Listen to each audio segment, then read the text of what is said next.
صلی اللہ علیہ وسلم، حضور اللہ کے ولی نبیوں کے مسلک پہ ہوتے ہیں، اس سے کیا مراد ہے؟ اذان مکہ کے بعد جو دعا پڑھی جاتی ہے اس میں آتا ہے کہ اے اس دعوت کامل میں کھڑی ہونے والی نماز کے رب، تو کیا اس دعوت سے مراد کوئی آسمانی دعوت ہے؟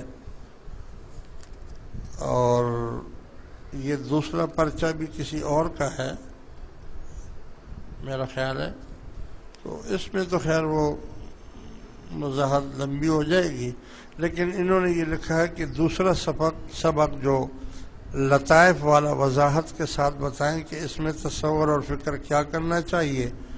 سیفی سلسلے میں اپنے کزن جو وہاں بیت ہیں ان کے ساتھ محفل میں گیا تو وہاں ایک بزرگ کی قبر مبارک تھی۔ ان کے مرشد نے تمام اپنے مریدوں کو مراقبہ کروایا اور قبر کے اندر تک ان بزرگ کی زیارت کروائی،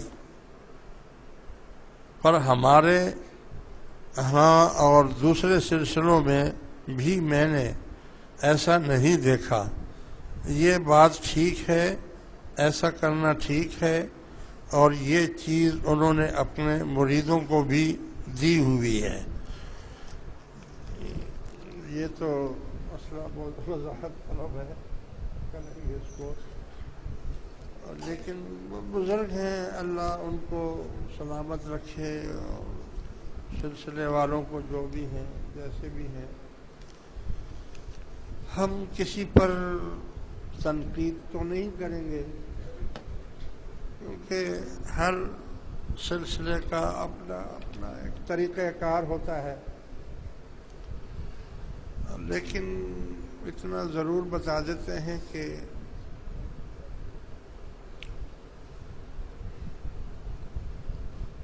ہر چیز عام نہیں ہوتی،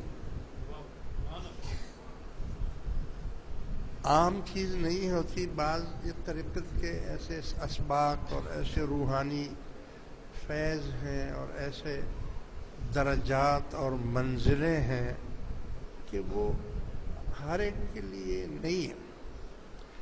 خاصاں دی گل عامہ آگے نہیں محمد کرنی، مٹھی کھیر پکا محمد کتیاں آگے دھرنی۔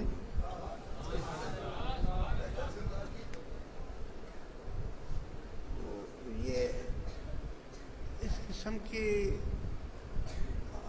اولیاء کرام جو ہیں وہ ہمیشہ جو مخصوص باتیں ہوتی ہیں یا وہ عام نہیں کرتے اس کو، یا وہ کرامتیں دکھانے کی کوشش بھی نہیں کرتے ہیں۔ دیکھو، آپ کبھی بھی ایسے چکر میں نہ پھنسنا۔ آواز نہیں آ رہی؟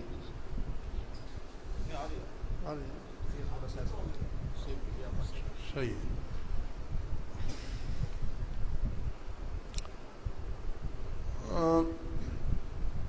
یہ جو سلسلے ہوتے ہیں، ان سلسلوں میں